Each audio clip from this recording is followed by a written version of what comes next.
Hello everybody, once again, this is AikawaKazu and welcome back to the live stream here. Today I bring you a discussion with regards to Dragon S PvP.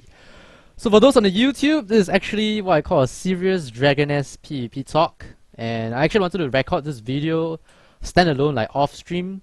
But I think it'd be good for everyone to be able to see the chat in the live stream as well when we talk about Dragon S PvP. So this video is actually made because recently I've been seeing many PvP players, multiple PvP players who have announced their retirement and their departure from Dragon S PvP scene. Some have done so in the rants, like very angry. Some have retired very quietly, you know, like shh, I left. And some of you who are watching right now, some of you who are watching the video right now, you guys and girls, have actually left for a significant period of time. Like, Kazu, I've left since 1 year ago or 2 years ago. Who cares, right? But I'm going to be upfront and tell you right now beforehand that this is going to be a pretty long discussion or a pretty long video because I'll be talking about a lot of things. I wouldn't be touching about specifics like which class skill is OP or whatnot because this is more like an overall video which will actually give you a reason or an explanation on why those things don't really matter until those things that I'm talking about actually is changed or, you know, improved for the better. And this is not a video, alright guys, it's not a video to tell you how to quit Dragon S PvP. You know, since myself, I'll be transiting away from Dragon S as well towards the end of this year. And yes, there will be one more video that I will upload or talk about on stream as well as on the YouTube regarding Dragon S PvE. So this video is just PvP. So if you're remotely interested in some of this information, insights and the stuff that I'll be taking time to talk about, the points, you know, they're all connected. So before you want to, oh Kazu, you suck, I don't agree with you, you know, that kind of stuff, please watch till the end, alright guys? Please watch till the end of the video. And feel free to type anything in the comment section below, I'm all ears, I'll try to read and try to reply to those that make sense and to the best of my ability. So here we go, here's what I'm going to be touching on.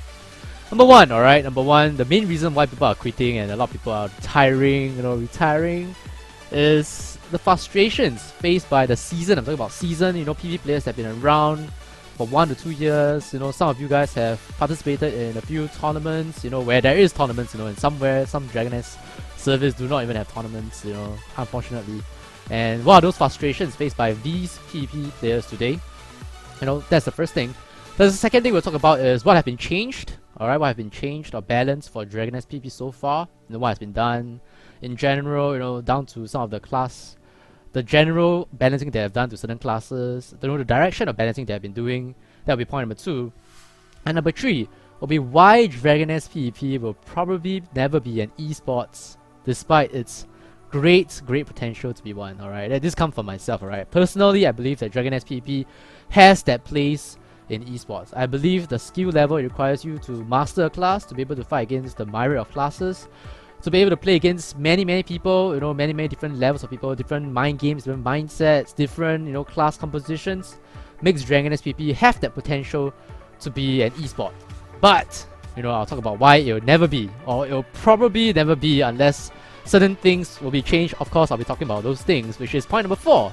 Brief suggestions on what can be done to make Dragon S PvP an esport, or, you know, Dragon S PvP be enjoyable, you know, if they want to do something about it. And number 5 is actually dealing with everything above that I'm going to talk about as a player, as Kazu myself, what have I been doing to do with all these things, and whether I'm going to leave or what I'm going to do after this, alright? So let's get started, guys. Let's get started, alright? So first thing we're going to talk about here is the frustrations, alright? So I've actually written a guide on Dragon S PvP basics and fundamentals on my website. Sell out, Kazu! I don't know, okay? In that guide, at the bottom page, I actually, you know, the guide is about introducing, you know, new Dragon S PvP players to what's going on. So at the end, there's a part that I talk about, which is the area of frustrations in Dragon S PvP, and some of those things have not changed, some of things have become worse, and I'm going to share with you guys in this video what they are, alright? First thing obviously is going to be latency issues, or lag, or log issues. No, okay guys, it's not log, it's lag. Please! It's lag, alright? Latency issues, okay? Second thing, latency compensation and desync, alright? Third thing will be the overall balancing of classes. Fourth thing, current existing PvP bugs. You know, maybe some I don't even know. And last but not the least, the problem with soft ban / blacklist versus self ban versus official tournament PvP rules and modes. Alright, so let's start with lag issues first, alright? Most people are pissed off or are frustrated about most comes from lag issues. And in any action online, related games, this thing is much more pronounced. That means you'll be much more pissed off when it comes to an action online game. And Dragon Nest being an action MMORPG, nope, do not escape this fate. And just to share with you guys one thing first, right? Let's get into context, okay? If you're talking about Korean games, and yes, Dragon Nest is a Korean developed game, if you're new to the Korean, gaming industry, to its action games, let me just tell you first, alright, that Korean games are designed to have zero or very little latency issues. That means they have stable internet, they have extremely fast internet, and they're designed to, not take into account much latency problems. Okay, and giving you an example here is a game that I played last time. It's not an action game, but it is a MMORPG. It's called Aeon or Ion, whichever way you want to call it. And in that game, if I have 150 ping, alright, I have 150 ping, and you have 50 ping, in that game we have something called weaving, alright, we have something called weaving, and you're able to weave in your normal attack, which means your auto attacks, into your skills. So you can like weave in, let's say your auto attack does 50 damage, your skill does 200 damage, you can actually make it 250. Alright, and the 50 ping guy can do 3 times more than the 115 ping guy. That's how much latency plays a part in Ion or in Aeon, alright. And fortunately for Ion, alright, the guy that is less laggy gets the advantage. That means the guy with better ping actually have the advantage compared to the guy with worse ping, because in the case of Ion, we have, like if you play WoW, this kind of games, you have some Oceanic players playing in NA servers where they have 200 ping, and most of the players there will be NA players, North American players, and they have the advantage. So it's not so bad because the majority of the player base will be from North America, while the minority like myself have 200 ping. We have tunneling services to get our ping to be stable, but we are disadvantaged. But it's kind of fair, quote unquote fair in that sense, because in the end the game is localized in North America, and yeah, the low ping guy having the advantage makes sense. It makes sense. But in Dragon Nest, that's not the case. Alright, in Dragon Nest, it's the direct opposite. The laggier player, apparently the guy with unstable ping, the guy that has higher ping, has significant advantage. I mean, of course, they will have the disadvantages of a laggier player, which means they won't be able to see their attacks show up on screen as responsive as they want to be. Like a person with 150 ping or 200 ping will see that their impact punch happens, the lift happens like half a second later compared to a guy with 50 ping. But in the case of Dragon Nest, because of the problem with the latency compensation, which is going to link to point number 2, it makes many players very pissed off, very frustrated when they play with a laggier player. For example, I'm a Singaporean player in Dragon Nest Southeast Asia, and I play against someone who is connecting from China with 200 ping.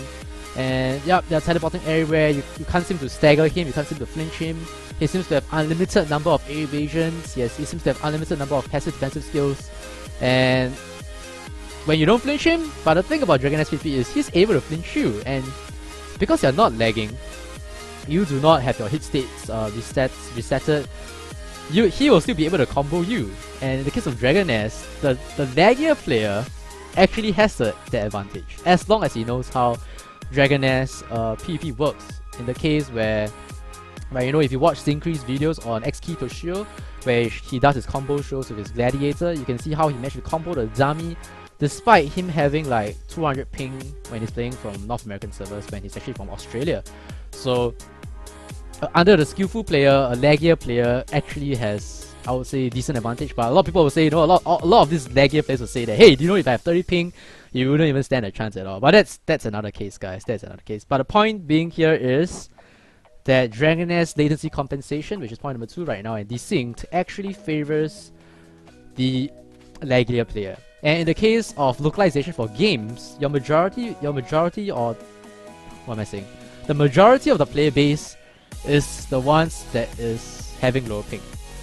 Alright. Dragon Nest Southeast Asia is very unique because we have Philippines, we have Malaysia, and we have Singapore. And Singapore, Malaysia pings alright when connecting to Singapore servers, but Philippines connecting to Singapore servers, which is where Dragon Nest Southeast Asia servers are located, where some people can get 50 and some people can get 90, and some Filipino players have extremely unstable internet. They're using Wi-Fi, and when you know how the infrastructure in Philippines internet is going, no offense to Filipino players, I think you guys know yourself, your internet can be unstable at some times, and And a lot of people that play against, Singaporean players that play against Filipino players are always very frustrated when it comes to Dragon SPP.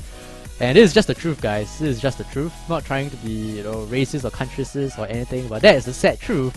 And that is the problem with Dragon SPP right now. Major area of frustration, which is the latency compensation favoring the Dagier player, in the sense that hit states are not, be able to be executed properly. Hit states are resetted for the Dagier player, and teleporting players that disappears. Like, you PvP some guy, you impact punch him, his body disappears. And if you're a class that do not have skills like taunting howl or brave to make the target reappear, then it's very hard for you to deal with such cases. And some very annoying ones, I believe, has to do with the paladin class. And I think by now many people know this is that when you get how this thing works is, if you get two paladin players, alright, to PvP one another, alright, if you get two paladin players to PvP one another, there are some times when you see where one guy lands an armor break on the paladin first, but he doesn't get flinched because he sees the other guy's armor break going back at him. And this is not a counter play.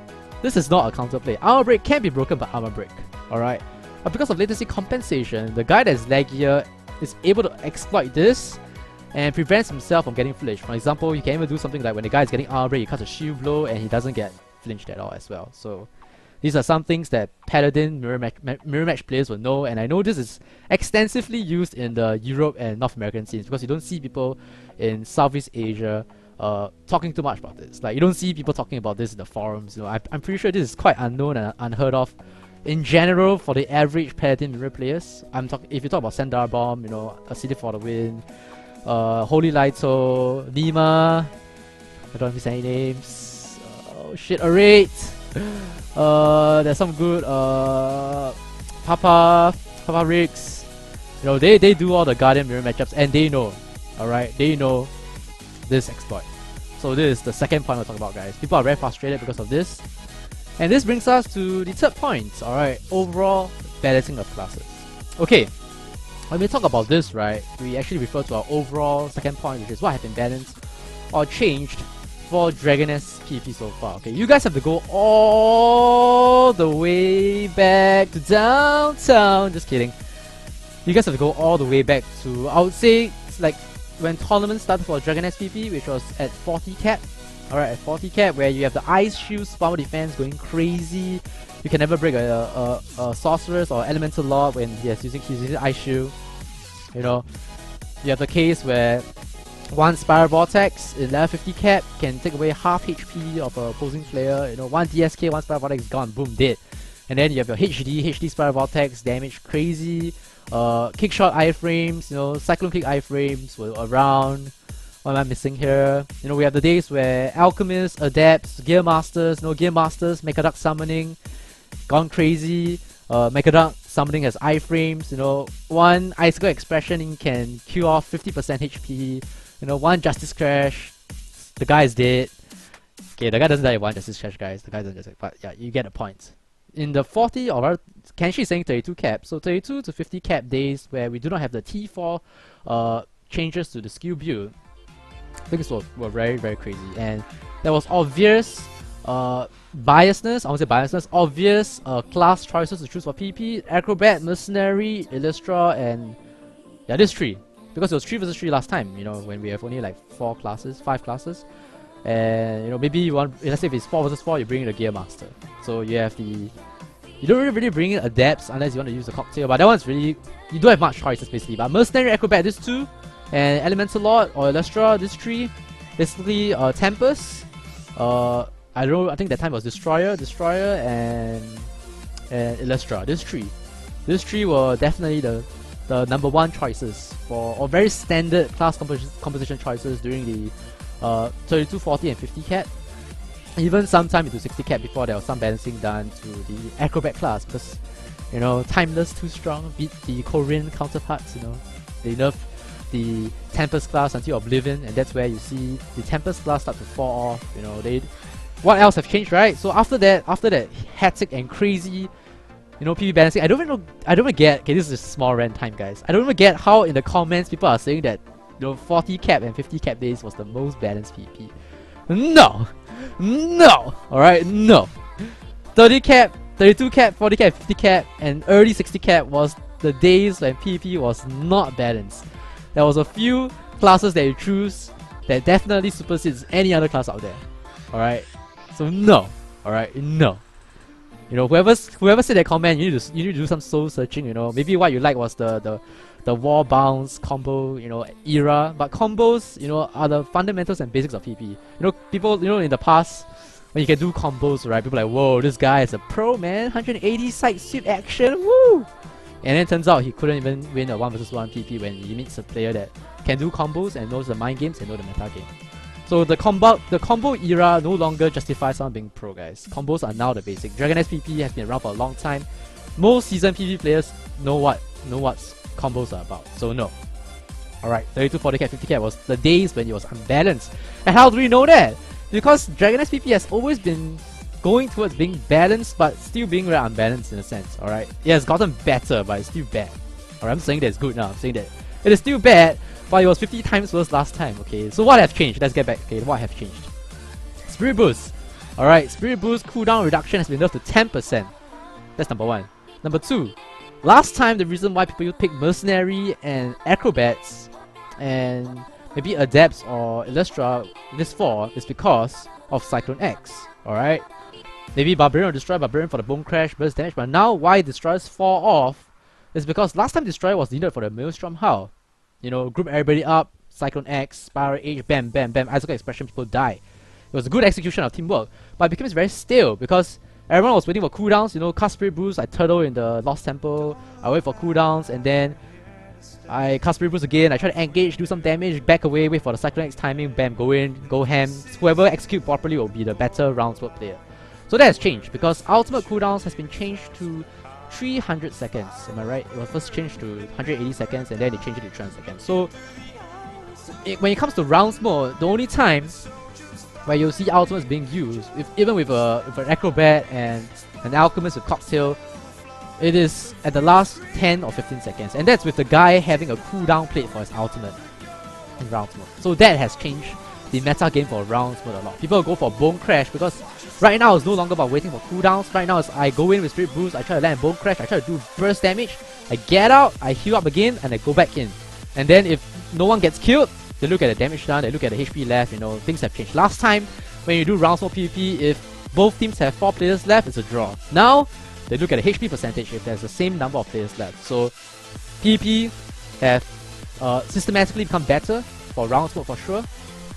And there's no longer that much of reliance on acrobats. You see some people bring Blade Dancers, some people bring Majesty, some people even bring Moonlords. You know, Nick Chase in Dragon X World Championship managed to come in 3rd or 2nd, not too bad with a Moonlord being chosen for his team, and he was the captain, and he did well in KOF as well as rounds mode. He has done something with a class that nobody believed will be good in, you know, official PvP tournaments such as Dragon X World Championship.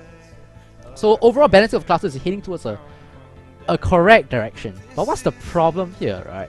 The problem is number one, Dragon X World Championship server, okay? 60 cap, you know, level 50 skills. We only have until level 50 skills. Certain class balancings were meant to talk about, were meant to nerf the 80 cap skills. For example, right? For example, if you look at Blade Dancers, Gas Dementia or Hurricane Gas, yep, no, Gas Dementia or Hurricane Gas, right? Yeah. It's a very, very strong skill with the EX, alright. And before that, Blade Dancers already got nerfed on a lot, iframes on Illusion Gaze, you know, they have increased cooldowns, damage reduction on Elegant Storm, and all those damage reductions in 80 cap is also applied to the 60 cap Dragon X World Championship server. And let me give you guys an example where I won't say it's wrong, I won't say that the balancing is bad because Blade Dancers was very strong. You guys have seen Mizu Egu dominate for a period of time before his class got nerfed, and he is still very strong. He is still very strong after the nerfs, which means, you know, that the balancing is quote unquote maybe 80% justified, though some might disagree. But the point is this, alright? Let's look at Dragon X World Championship 2013, not 14 guys, not last year. 2013, where it was 60 cap, but 40 skills. Okay, and when that happened, they buffed Priest. Holy Burst Super Armor Defense went up to I think 900 or 1200. I think it was 900. I don't know whether it's 900 or 1200, but Holy Burst Super Armor Defense went up, and then Priest got A Grand Cross, armor defense increase as well. Yeah, sure, there are nerfs to, a little bit nerfs to heals, you know, but I don't think the healing relic nerf came in yet. Yeah, I think not. I think the heals and healing relic nerf didn't come in yet. Those came in after Dragon World Championship 2012 because they realized the priest was very strong. Correct. So the thing is, a lot of balancing that was applied in 2013 for Dragon World Championship, where your 60 cap, 40 level 40 skills, were also applied to Dragon World Championship. And priest was such a strong class in DWC 2013. You know, you have a priest 1 versus 4, 1 versus 3, easily. Even though, you know, people like Miko from Philippines managed to destroy, okay, I won't say destroy, managed to take away the China priest, which was Ganma at the time. Yes, it was Ganma at the time. Like 3 KOFs in a row. He managed to finish him off 3 KOFs in a row. But in the end, you know, game number 5, where he really, game number 5 where it really mattered, he lost. Because the room for error is so small. So what I'm trying to say here is, balancing for something that is in another cap should not be applied directly to Dragon World Championship server, to the official PvP format and rules, you know. They should be, you know, tweaked accordingly and not just copy and paste it in. And yeah, it's the same thing for Dragon World Championship servers right now. You know, Moonblade Dance damage has been nerfed when you have no EX in the Dragon World Championship server. They are nerfed because of the EX. The EX gives them damage increase most of the time, you know, some utility to the level 80 EX, so essentially it's actually your level 50 skill EX, alright? But you don't get your EX in Dragon World Championship server, and the nerfs are applied as well. And then this causes a whole lot of unpleasantries, you know, people are pissed off and frustrated because, why is my class nerf again? What? No, some of these classes are really struggling. Like Moonlords, their key is their burst damage, you know, Cyclone Slash, Crescent Cleave EX, Moonblade Dance, you know, with the Provoking Slam Brave. But to land that wombo combo is very hard. And now you take away their Moonblade Dance damage because Moonblade Dance EX damage now applied to Dragon World Championship server. So the balancing doesn't make sense. This is what I'm trying to say. The balancing for Dragon doesn't make sense. So if you want the balancing to be applied from the 80 cap into the Dragon World Championship server, then Dragon World Championship server needs to be updated. It is not updated. It is still 60 cap. You know, players like Aces, some players are calling for the inclusion of Assassins, the inclusion of, you know, some 50 EX skills, or even some level 32 EX skills, or even 24 EX skills. I believe it's rated, sorry, because of the 50 EX. But the point is, you know, Majesties with Gravity Ascension EX is a lot more stronger and viable if they have it. But when they don't have it, Illustra's Ice Shoe, with its damage reduction and their innate magical defense, very high innate magical defense, is always going to supersede someone who's going to play a Majesty. Like, why should I bring a Majesty when I have Illustra? And this is why you have Stammy going for Smasher instead. Smasher, very strong in Dragon World Championship last year. Even Japanese, I think Japan actually brought a Smasher as well. And you guys have seen how Stammy played in the Dragon Southeast Asia Grand Finals against Philippines and Malaysia. So you know that Smasher can be a viable class as well if you play it correctly. And correctly with the quote-unquote, guys. Correctly with the quote-unquote. Okay. And this brings us to our fourth point. Current existing, you know, PvP bugs. Alright. Daguns was talking to me that he has been trying to work with the Dragon Age Europe DMNs and the QA team to try and report to developers. They managed to get the Half Moon Slash EX hitbox or hit delay bug to be resolved, by the way. If you guys realize that Half Moon Slash EX has been solved, right, it was because of Dragon Age Europe. They are the ones that managed to push it to happen. So that one has been solved. But the one that is pissing everyone off is the problem with the passive defensive skills. You know, air evasion getting used, but you know, no iframes. You know, your urgency trick, your power blink, your escape getting eaten up. Your wig attack, you use it, no animation, you just stand up suddenly. You know, and that applies to everyone. That applies to all classes. And it is so inconsistent. It is so inconsistent that that some people just attribute it happening due to that. And I'm gonna say it for the last time, for the final time, why I think this is happening. Okay, this thing has been happening since the implementation of the 450 bug patch, and that was the patch. Okay, for those who are who joined Dragon S PvP after the Dragon S Southeast Asia 450 bug patch. Let me just comb my hair here casually because it's just pricking my eyes. Sorry about that. But this patch, this 450 mark patch, I don't know when it was applied to Korea and China. But basically this patch introduced the action speed increase for the warriors, where you no longer need an action speed plate to actually do side sweep combos. Alright, your side kick action speed is actually increased by 30%. For those who do not know, it was innately increased by 30%. Okay, and at the same time, during that time, the Kali class was introduced. Okay, and why does the Kali class introduction have to do with anything, guys? Why? You guys know, right? Okay, if you notice, the Kali class has one of the fastest, if not the fastest, wake attack window opening. You know, for classes like warriors, you get spanked down to the floor, you try to spam your left click to wake attack, right? You take a while. You take a significant period of time before it happens. And the one that was pretty short last time was Academics. Academics had a shorter one, but not as short as Kali. Kali is actually significantly like half a second faster compared to Academics, and Academics was already quite fast already. Okay, so it's a wake attack, right? Wake attack is a passive defensive skill, correct? So let's talk about some programming code here, okay? So every time when you're trying to use wake attack, the coding or the programming, or I don't know, net code, whatever you want to call it, okay, knows that you can only do it after this window of time. Okay, the thing is, Kali has the fastest wake attack right now, okay, and everyone has slow wake attack. But now the game recognizes wake attack as wake attack is the same. It's the same skill across every other class, which means the coding could have been copied and pasted for everyone else when Kali 1 is used. And what I'm trying to say is this: the Kali's wake attack window timing programming has screwed up everyone else's passive defensive skill window timing. Okay, and that is when all the A evasion getting eaten up started. That's where your wake attack bug started to happen. That's where your counter exile shit start not to be able to cast.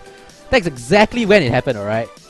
It's just that it wasn't that bad. Like now it is super bad. Like now it is happening almost every time.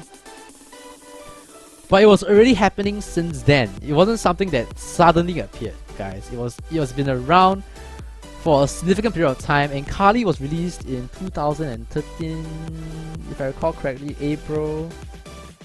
I think it was April. April or May. I remember it was quite foolish for. I have no idea why like Cherry Creators released it at that time, because I thought they'd wait for the holidays. Like they didn't release it in March, they released it in April or May. I remember it was in a timing that doesn't make sense business wise. Like and you know, in terms of people able to play the game wise, you know. It was quite weird. That's why I could remember. So Kali was released during that time, and ever since then PvP was screwed up, guys. PvP was screwed up, okay, because of the Kali's wake attack. I believe it was the Kali's wake attack, okay. And then the second contributing reason that I believe is causing all these bugs, okay. I'm just gonna talk about this because a lot of people are trying to understand or explain the bugs, but you know, sometimes I read it and it don't make sense, and I think mine makes a lot of sense. The wake attack thing I told you guys about, screwing up all the passive defensive skill coding and programming because Kali 1 is the fast one. And the second one is this, okay. When Dragon S first started, right, alright, it was 24 cap, okay. And then there was 40 cap.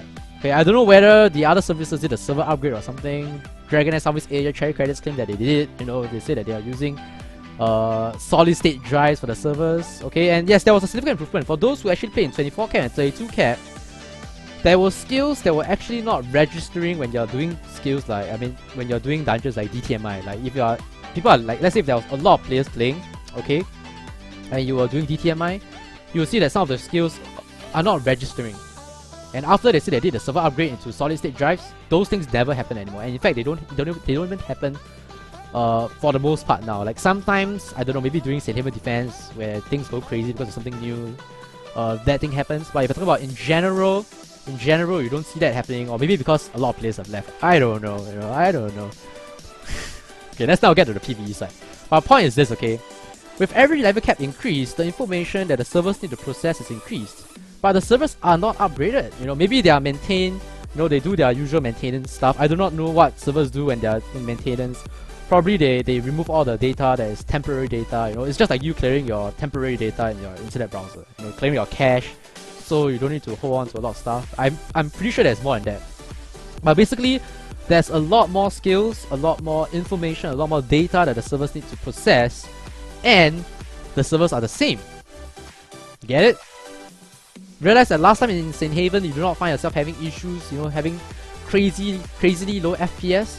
But realize right now, you know, last time in Caldrock Village, we can have like 300 to 400 players together and you don't see any lag. You can have warriors dashing around and there's MP/NT.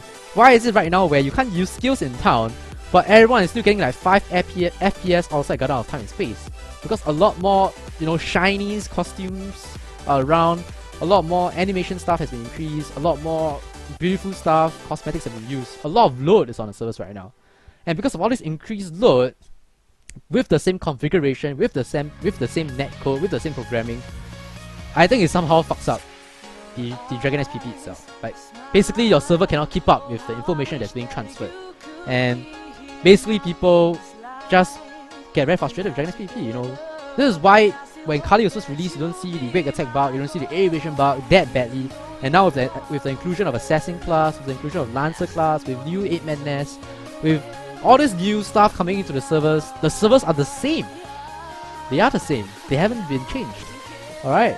And you see the exacerbation, or you see how all these bugs are becoming more and more prevalent, more and more obvious. You see people that don't lag last time, like if you ask Cookie Minion, people don't lag in PvE last time in Dragon Age Southeast Asia. And you see people lagging right now. And all these things happen after the server merged and that kind of stuff. I don't know. Maybe they downsized the server. I don't know. But basically, more information, you know, server didn't change, lag. Okay guys? So I think that's one of the main reasons that's contributing to the existing PvP bugs in Dragon S. Okay? So that's the fourth point when we talk about frustrations. People are frustrated over the bugs. And this brings us to our final point for frustrations here. I believe there are going to be more. I believe there's going to be more, but we're going to talk about it later in the rest of the points. But the last point for frustrations here is the problem with soft ban, blacklist, or soft ban / blacklist versus self ban and versus official tournament PP rules. Okay, why am I talking about this? I'm not going to talk about whether which one is better. Okay, what I'm trying to talk about here is the confusion for players that are trying to learn Dragon Age PvP, and the confusion even for players until today. Okay, imagine last Saturday we had the Dragon Age Open Season 2015 for Philippines 1 vs 1, and participating players were actually asking if it was soft ban. Alright, 2015 guys, 3 years. Dragon Age has been around for 3 years. Okay, Dragon Age PvP has been around competitively for 2 years, I think, and we are still having people asking if there is soft ban in tournaments. There was never any self-ban, soft-ban, or blacklist in official PvP tournaments. Official PvP tournaments always, at least for Dragon Age Southeast Asia, always allow the use of all skills. And that is the problem. Many players are confused and they're frustrated. You know, they go inside a game and they're using this skill and then some guy trash talk them, say, yeah, you noob, you're using iron skin in KOF, you're using Hugh, why are you using Block? Oh, I can't even cast my, what's that? The critical buff for archers, you know? And people get very confused. And you know, we play games to have fun, guys. We don't play games to be confused and frustrated. Okay, so you know, remember I told you guys that people left the game. So there are some people who are crazy about soft ban, like no soft ban PvP or no Dragon Age PvP soft ban, man. And then when they face people that don't believe in that, they get frustrated and they quit. Okay, and yeah, some people that is I'm self banned. Okay, and then you have some people that is tournaments. So you have 3 different groups of people, and you have 3 different groups of people with, you know, they have their own reasons. But the problem is, you know, the people with reasons, right, is good. I respect your reasons. But there are some people out there, okay, there are some people out there, I'm saying this 3 times to give the emphasis, alright, is that they just follow. They don't have a reason, alright, they don't have a reason and they follow blindly. And they are the ones that are causing people to be frustrated. Because if you look at those legit self-ban or soft-ban players who knows exactly why they're doing it, they don't go around trash talking people, they don't go around, you know, Holy Lito loves self-ban. He doesn't go around telling people, Kazu, you noob, you don't do self-ban or soft-ban, you know. Let's do that. They just play the PvP that he wants to and he enjoys it and he has fun. But there's some people out there that goes around saying, hey, you are not self-ban, you are noob. Or you're not using soft-ban or blacklist, you are noob. And then pissing people off everywhere, and they think they are on a higher pedestal. They think they are like, I'm better PvP player than you because they self-ban or they soft-ban. Okay. No. Okay. Me, when I do self-ban, I don't think I'm a better player. Okay, I just feel that it's too easy to win. Maybe I'll make it harder for myself sometimes, you know. Maybe I'm just enjoying the combos. I'm trying to do like any mental or belfry, side sweep jump slash combos. I'm having fun. I watch a combo video, I want to do it in the game. You know, that's why I self-ban. I don't self-ban because I want to feel good and feel that I'm a pro. No. I do it because executing those combos is difficult and it's satisfactory. It makes... That's the fun for me. Alright, and if going around calling people noobs is fun for you, then you can just go to Dota 2 or LOL and do that, you know, there's more opportunities right there. I'm just kidding. But, guys, come on. Okay, if you're going to do self-ban, if you're going to do soft-ban, if you're going to do blacklist, have a logical reason to do so. Okay? Have a logical reason to do so. If not, don't just blindly follow. Let's like blind follow some, I don't know, some idol outside singing some music and then you just go blind follow the lyrics. Some guy asks you to jump, then you just go and jump. You know, don't even listen to me. Go find out your own reasons onto why you want to do self-ban and soft-ban. And the reason why I call it self-ban is a term. It's also called SB because I want to tell people that self-ban means you want to do it. You know exactly what to do it. AikawaKazu knows why he's not using hacking stance. AikawaKazu knows why he's not using Moonblade Dance. AikawaKazu knows why he's not using Finish Attack. He knows why. And it's not because he wants to be pro, alright? It's because he wants to have more satisfactory, more fun in Dragon SPV. And it's absolutely not going around calling people noobs just because he doesn't do that. And the best part, alright, never let, you know, you using soft ban and self ban be an excuse as to why you lose. Oh man, all these two-faced PvP players. They come in, self-ban, and then when they start losing, holy shit, hacking stance appears, man! Woo! I believe it's self-ban, yo, but I don't want to lose. I don't want to lose. I don't want to lose my pride and ego. I bring out my finish attack and hacking stance. I bring my HD, my spirit boost when I want to. And my phone just rang, apologies. Let me just close that. Bing! Kazu failed. Point is, don't use it as a fucking excuse when you lose, alright? It is fucking two-faced. I'm so pissed off if people do that. Okay? You know what they do is, okay, they go in, self-ban, you know, the PvP, they feel good, they're winning 4-0, and then the guy start winning them 4-4, and then it comes to the last round, guys! Last round, so crucial, man! 4-4 the score, I need to win this! Suddenly hacking stance appears. Alright? And that's one of those hypocrites. The second one is this. They lose 5-0 when they're using self-ban, and then when people say that they're better than them, alright, when people say that they're, oh look, Kazuya, you noob, alright, you noob, I just beat you 5-0, man. And then when someone asks them, hey, you know this guy is trash talking you, saying that you're a noob, or then the guy's like, I'm not a noob, you know, I give the guy a chance. You know, if I was using all my skills, I would have beaten him easily. You know, I was self-ban. If I was using hacking stance to MPNT, no problem, 5-0 all the time. No! You self-ban because... Not because it gives you an excuse to why you lose. Come on, man. Come on. You're a better person. Be the better person, guys. Be the better person. Know why you're doing self-ban, guys. Know exactly why. Don't do it so that you have an excuse when you lose. Or the other one is, you know, you do self-ban for 4 rounds and then when you're losing, you unself-ban yourself. Unself-ban. You know, F off, right? All these hypocrites. Just go. You are the ones that are causing people to be pissed off. You're the ones that are making PvP frustrating for people because you decide to unlock your Bankai when you want to, but you want people to let you feel that you're pro. Kazu's pro, man, guys. He self-bans all the time. No. Alright? That's why I always do KOF PvP. That's why I just use all skills. Because I don't want people to have that kind of impression of me, you know? And if I happen to self-ban and I lose, I take it, man. I lost. I lost, alright? We lost. Take it like a man that you lost, okay? Alright, moving on, guys. I think we have talked about enough things about, you know, Dragon S PvP frustrations. Okay, I think we spent enough time talking about the frustrations about Dragon S PvP. Let's move on to point 3, guys. But before we get to that, I just want to talk about a bit about the lag issue, alright? Some people are very angry, like they rant about how messed up the netcode is about Dragon S PvP. They talk about how the latency compensation and desync is very bad. But you guys have to be fair. You guys have to be fair. So let's talk about games that have been around where latency compensation is very important. I'm gonna bring about one game that I've played a lot and even played it competitively or professionally in my life, which is Counter-Strike. Okay, I'm gonna bring in Counter-Strike here. Okay, so in Counter-Strike or Counter-Strike servers right now, and some private servers or public servers, right, you're able to set a ping cap. And this ping cap system is actually like your localization for Dragon S. You know, you have various publishers. You know, you don't expect a North American player playing against a Singaporean player here in Dragon S Southeast Asia, correct? So that's like a filtering. But what Counter-Strike and what Dragon S, you know, have not been able to do in terms of helping out with latency compensation is the problem with instability of ping. Alright.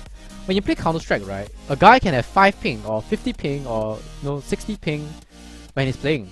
But then you have some assholes, if you guys are one of them, then listen up carefully right now, okay? They're one of those assholes.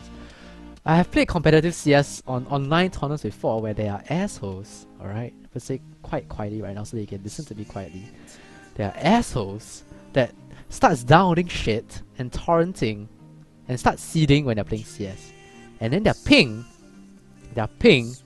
will fluctuate from 50 to 300 to 600, bam, goes down to 50, back to 100, and these people will teleporting everywhere around the freaking map when they're moving. Okay? And if you are that person right now who is playing Dragon S PvP and you are watching YouTube videos, you are downloading shit when you're PvPing, when you don't have like a good line. Like I have 1 Gbps, guys. I spend all my money, in fact 75% of money to get good internet so I can stream properly, so I can upload videos fast. Alright? And I can do that because I have 1 Gbps. But if you do not have 1 Gbps, if you know that you have limited bandwidth, or if you have 1 Gbps but you have family members torrenting, downloading, watching live streams and shit, for God's sake, don't go and do Dragon S PvP with a public. Like sure, go PvP with your friends because your friends are tolerant of the lag. But try not to go around PvPing with people when you have very unstable ping, and some assholes do it on purpose. Alright, I've seen people lag on purpose before on some Dragon S PvP tournaments. Okay, I'm not gonna call names, but there are some people that I think have done on purpose just so that they have the advantage. And in Dragon S, that is even more frustrating for players. So if you are lagging, if you're watching my stream right now and you're PvPing, I'll ask you to off my stream and go PvP without watching my stream. Alright? Help Dragon S PvP community. Do yourself a favor and have stable ping before you do or play Dragon S PvP. It makes a whole lot of difference. This is actually the one and main contributing reason to why people are pissed off when it comes to latency issues. I have seen people in PvE always doing their, ping test to Google to check whether they're ping, whether they're getting timeouts. And you have some people that have timeouts all the time. And let me just say this, okay? For Counter-Strike, it's the same. For Dragon S, I believe it's the same. If you're using wireless, alright, and when you see your opponents lag, let me just say one thing. You lag, okay? Wireless connections are never stable, okay? Because they are affected by third party things around you. Okay?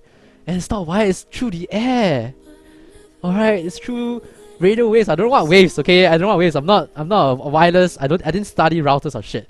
Alright, but wireless is not stable. Alright, get a wired connection. We are playing CS.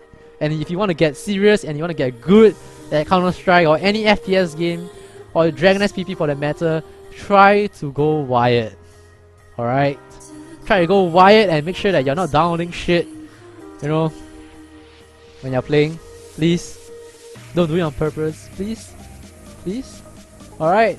A 90 ping player with stable ping is a lot better to PvP with compared to a person with 30 ping but fluctuates. I'm gonna call out like Draconix. If you watch Draconix show match between him and Quinn, Draco is from Taiwan, guys. Taiwan to Singapore is around 90, 110 ping.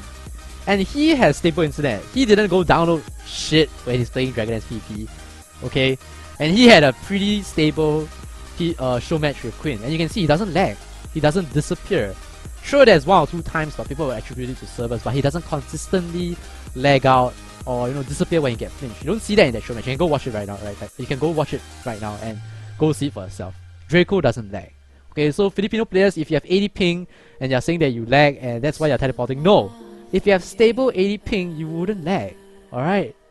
Same for Malaysian players. If you have stable 50 ping, you wouldn't lag. And Singaporean players, for God's sake, don't download shit.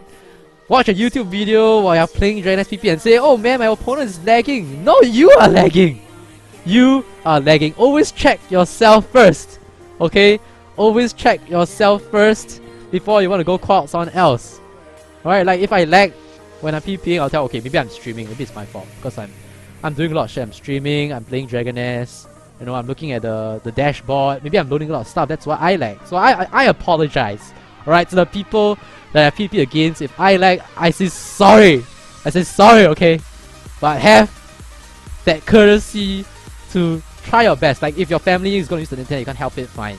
I'm not telling you to ask your sister to go stop downloading. Everyone has their own problems. Everyone have their own internet problems, alright? Philippines have their own internet infrastructure problems. But try to do something about it. And if it's something that you can't help it, yeah, fine. But at least touch your heart and know that you're not doing it on purpose, alright? And I hope that when people watch this video, they won't go do it on purpose. Okay, there's some people that don't know this, and now they might go do it on purpose. Please, guys, please. Okay, let's move on, guys. We have actually spoke for 1 hour already. This is crazy. This is crazy, guys. This is why I said this is gonna be a very long video. Okay, moving on to point 3, guys. Okay, let me ask you guys this question in the chat. Let me ask you guys this very, very important question in the chat. And for you people watching from YouTube, okay, why are you playing Dragon SPP? Why are you joining tournaments? Why? Alright. And this is something I think I didn't mention. I just remembered this. I was in the toilet bathing before I did my stream. I was bathing and I thought of this. I wanted to write it down, but I forgot. My skull, my brain forgot, and now I remember. Okay, guys, why do we play Dragon SPP? Why? And why is it so frustrating? Okay, we talk about two things. Okay, expectations versus disappointment, and then we talk about reality. Okay. So you are a new Dragon SPP player, you have been around for 3 years. When you first played Dragon SPP, like, wow, this is such an amazing game, man. Wall combos and shit, hit states and shit, iframes and shit. You know, it seems like my class can beat every other class. The game gives you this very, very false illusion, this beautiful scenery like clouds and rainbows. This is such a good game, damn. This is revolutionizing MMORPGs, action MMOs. This is the best PP game ever. I love this game. I want to do a combo showcase for myself.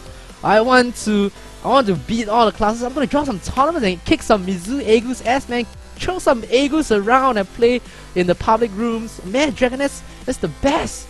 And you're like, wow, this game is good. That is expectations. Alright? You love the game. When you come into the game, you have this very false illusion that this game is beautiful, man. I can play a slow class, but man, patterns can kick some ass. We can kick some anus when we play my class. And then, alright, we talk about the soft end people piss you off. Okay, that's reality check number 1. And then, okay, never mind, guys. Never mind. It's okay.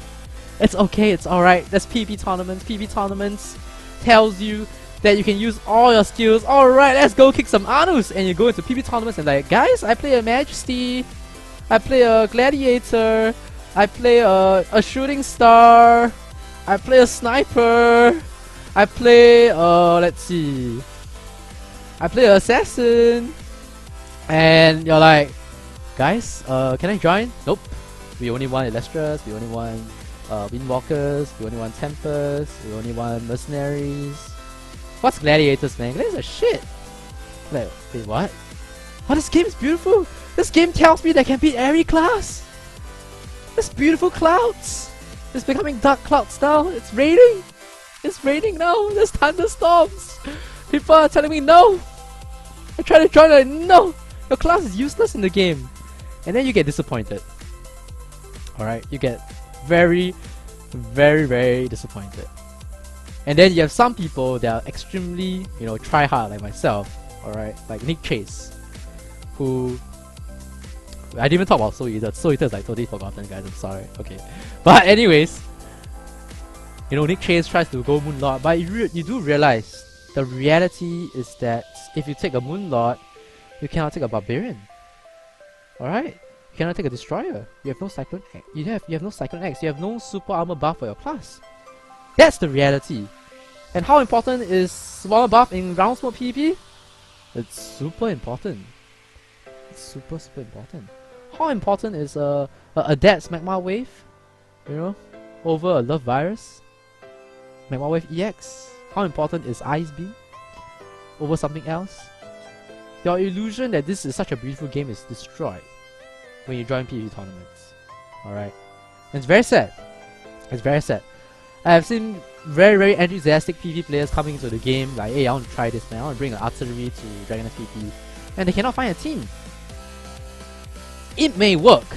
It may work. Like how Nick Chase has managed to prove a point when he joined Dragon World Championship and you know the Alienware Arena Championship series last year. You can prove a point. But that's as far as you can get. The bottom line, the reality is there's only a few class compositions that's gonna work. And the advantage is too much. It's just too much. Like, I'm gonna bring up a very obvious discrimination here. Majesties versus Illustra. Asus has been going on about this, and I believe this is very true. You see, you have all these problems, these balancing problems, alright? That's why I'm talking about this. Why Dragon PvP will never be an esports, despite all the movement to balancing. It's because of this very simple fact that there's too many classes. Okay, we have Lancers coming out. And then what happens? Dark Avengers? Dark Archers? Monks? And shit? How is it ever gonna be balanced? Alright? How is it ever going to be balanced to a point where people are satisfied? So this is I'm gonna bring up suggestions that I've made as well. And I hope you guys in the chat as well as watching the stream, you know, will listen right now. Listen, okay, listen. I was talking in the stream last time where, you know, since there's so many classes, why don't you strip all the classes that is able to be chosen down to the basic class? But at the same time, giving the player the choice to choose which EX skill he wants and which buffs he wants. For example, right, I play the warrior class, so I'm going to talk about warriors, okay? When you talk about gladiator versus moonlord, sure, gladiator versus moonlord can win the gladiator, but I can tell you the truth is gladiator is most likely going to win the moonlord unless the moonlord is going to play kiting all the time. Okay, that is the sad truth. You bring a most skilled gladiator versus a most skilled moonlord. On paper already, the gladiator has one up iframe skill. He has evasion slash. Alright. And when it comes to Swordmaster mirror matchup, you go close because of triple slash, you have front show recatch, and then you have hard counters of dash slash with evasion slash. You can easily counter Moonblade Dance. It's so easy to fight a moonlord with a gladiator if you're skillful. It's very advantageous for the gladiator. And you cannot take away that fact, no matter how try-hard the moonlord plays. And the most important thing is, even if the moonlord wins, he has to kite. Alright, and kiting sucks, it's not fun. Dragon PvP illusion doesn't tell you that you're supposed to kite to win. It shouldn't be like that. Dragon PvP shouldn't be about kitings, alright? How can the class that I love the most be a kiting class? It's not a bowmaster, alright? It doesn't have triangle shot. Why am I supposed to fly around with Moonblade Dance trying to damage people 1% HP at a time? Flash stuns and get hacking stuns for the dash just to dash around and parrying stun to buy time? No! That is not Dragon PvP, guys. That is not why Dragon PvP is fun. Alright? That is not why Dragon PvP is fun. So we strip down the classes to their core. Alright, we take away Moonlord, we take away Gladiator, we just call it Swordmaster.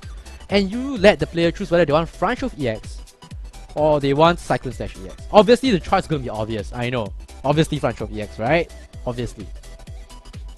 But there's one direction that we can go to. You're thinking about, is it finish attack going to be good? Or am I going to go for a Moonblade Dance? You see? Is going to be Line Drive EX better? Or is it going to be Half-Moon Slash EX? You give people the choice, and this opens up so much possibilities. Why is it so good? Alright, now when someone brings a Swordmaster into the game, you'll be like, shit, this guy's using what build, man? And then you have strategies, you open up for so much more possibilities, such that, you know, people will now start to consider. Alright, and you take away the problem about, the most important problem, okay, is where the game is a PvE, Dragon classes have a PvE side to it, correct? And if you read my guide, or not my guide, my post about Save Dragon S, the problem with Dragon S right now is that a class, or it has been in their planning, or in their culture, or in, I don't know what word to use, alright, that there's always one class that's more PvE sided, and the other third drop class is more PvP sided. Okay, that is the sad truth. Evasion Slash versus Flash Dance. One iframe skill versus a spamming skill. You know? One has 20 seconds cooldown, one has like 40 plus seconds cooldown. Okay. And I tell you, for PvP, iframes.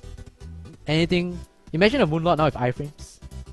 And maybe you feel that you can do something with Moonlight Splitter EX versus Triple Slash EX, why not? So let people choose, let people have the choice.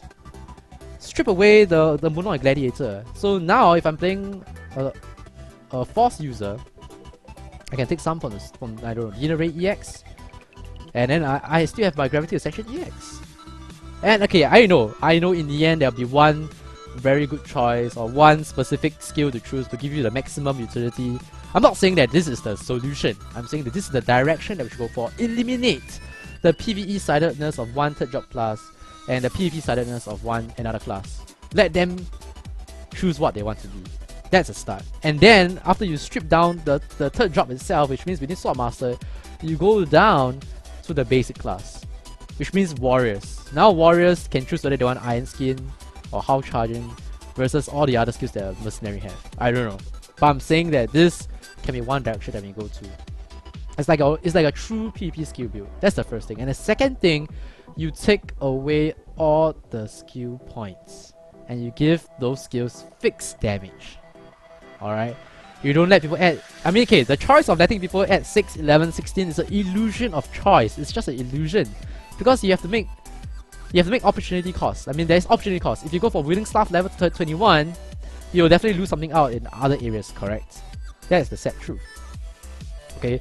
And as much as you want to make it very complicated, you have to make it a lot casual friendly, or make it easier for people to pick up the game.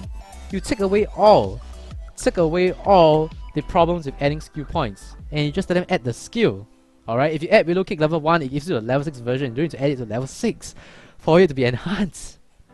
Just take away all the skill points. Give the skills a fixed damage. And why do I say this, alright?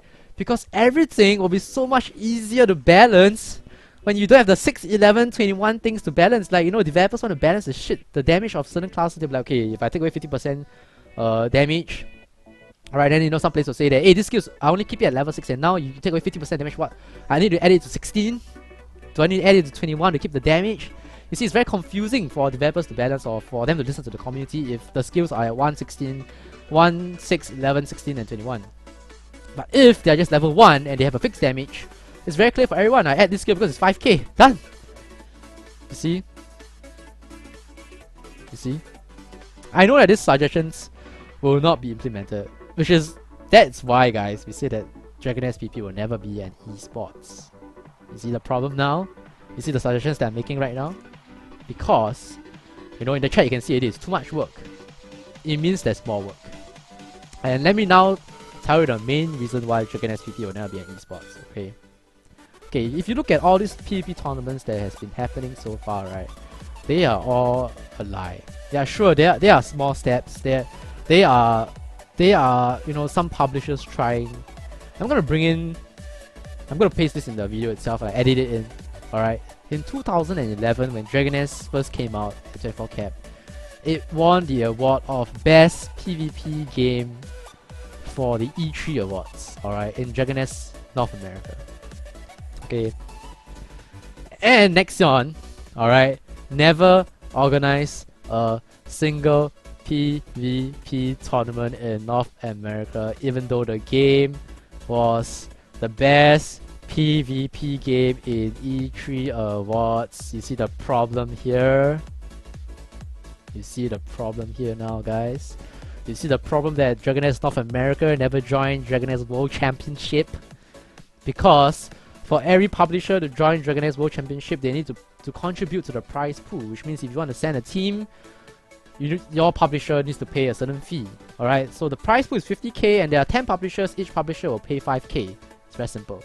Next one doesn't want to pay, that's why next one doesn't have Dragon S World Championship server. That's why Dragon S North America will never have a platform where players can try out any class they want, or any class that's on Dragon S World Championship server they want, and have the luxury to play with people on the same footing. I do not need to go and level at another 50,000 characters just to play with my friends and want to try a class. Dragon S World Championship server was one small step to making Dragon S PvP an esports. But, you know, important regions like North America, they don't care. Why? Why, guys? Why? Why? Because Dragon S PvP does not generate enough revenue, does not generate enough money. You can organize $1 million Dragon S PvP tournament and it's pointless for publishers and developers because they don't see how Dragon S PvP players is going to contribute to the monies. Dragon S itself is a business after all. When Identity has been bought over by Shanda Games, it became a business. Like, I do not know why Identity created a company. Alright, if you go search out the company, if I remember correctly, I'm going to do a quick Google search now. Identity. Let's see. I remember they have a very, very unique like motto. Alright. Their website is down. Their English website is down, guys. Can't even access their main. Oh wait, you can now. Okay, you can now. Okay. Okay. Let me see. Okay. Okay, I can't find it. Okay, I can't find it. Alright. But when Identity was bought by a third-party firm, you know, it became a business. Alright, it became a business. That's the sad truth, guys. And this is the same for many AAA games or AAA franchises in the world right now. Alright, games are created to make money. And Dragon S PvP, unfortunately, even with Dragon S World Championship server, doesn't generate money, because if you go around asking, okay, I've spoken to many PvP players myself, alright, in Singapore, in Malaysia, and Philippines. It is not that PvP players are stingy.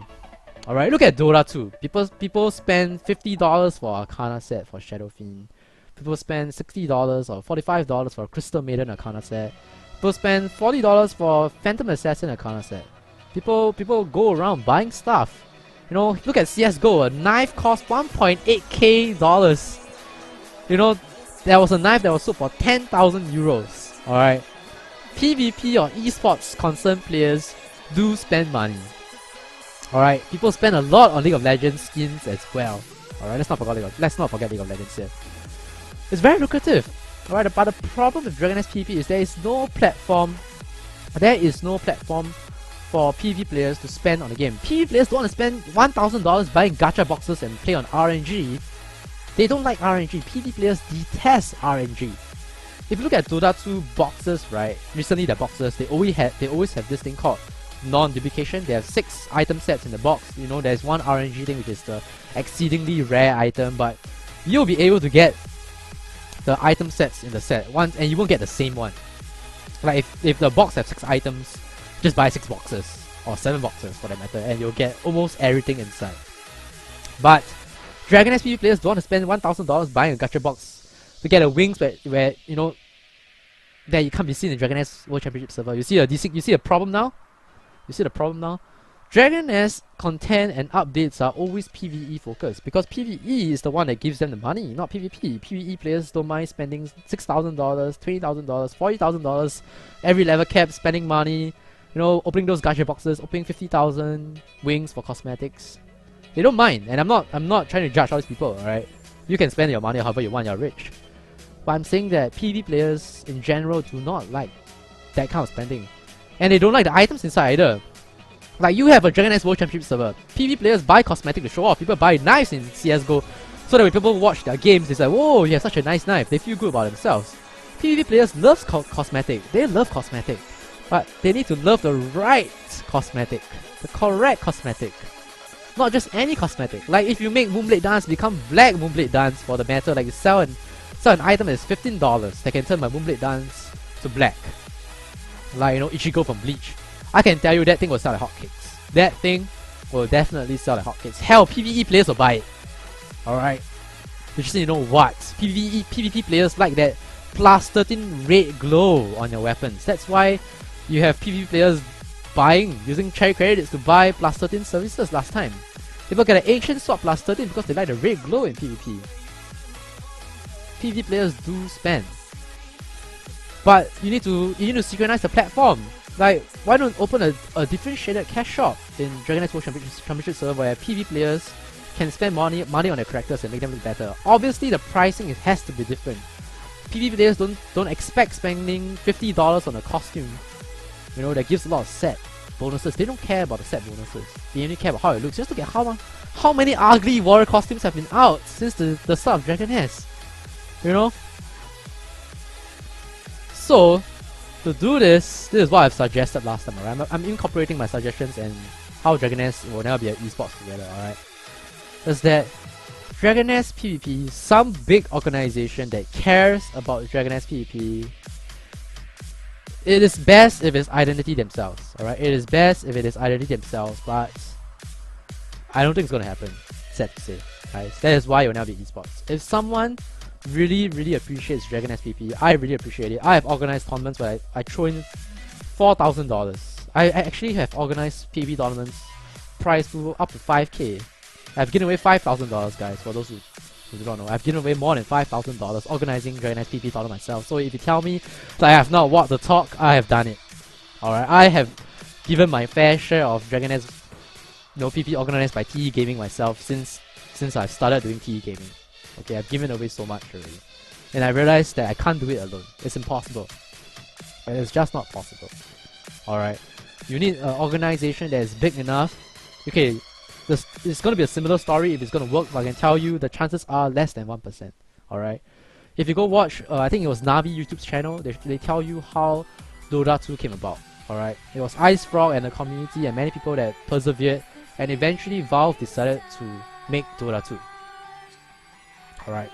So if Identity doesn't care and doesn't see the potential of Dragon S PvP, someone else have to. And they have to create a stand-alone Dragon S PvP game. Just Dragon S PvP.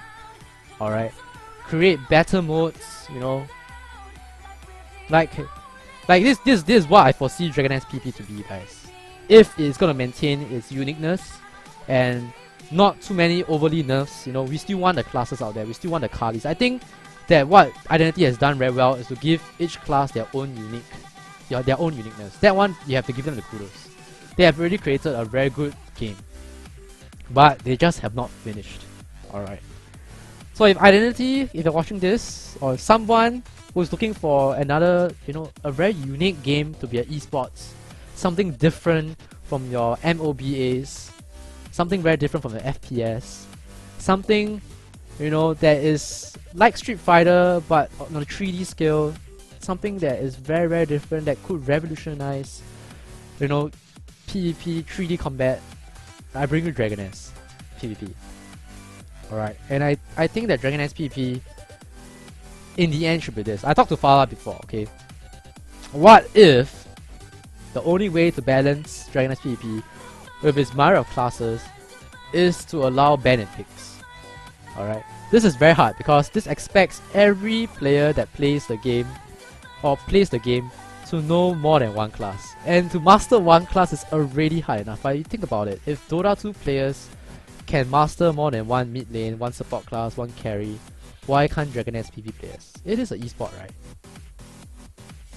So you let everybody do a ban and pick system in Dragon S. Like you still keep the you know, they're not allowing a stack of classes, but you bring in the ban and picks. So if you know that Mizu Ego is good at Blade Dancer, you ban his Blade Dancer and you force him to play another class. Maybe I didn't talk to Fala about this, but I think I talked to some people about it. But basically, you expect every player to learn more than one class. And this is very interesting. Why? Because right now there are a lot of fixed class compositions because you register your class composition before you play the competition. So people are really gonna know what class they're gonna play. It's very easy for them to create a class composition to counter you. And this is kinda not fair for certain classes, you see, because of the inherent advantage that certain classes have. But if you allow people to do the ban and picking of certain classes, you kind of create a meta game. You know, there's more things, there are more strategies to talk about.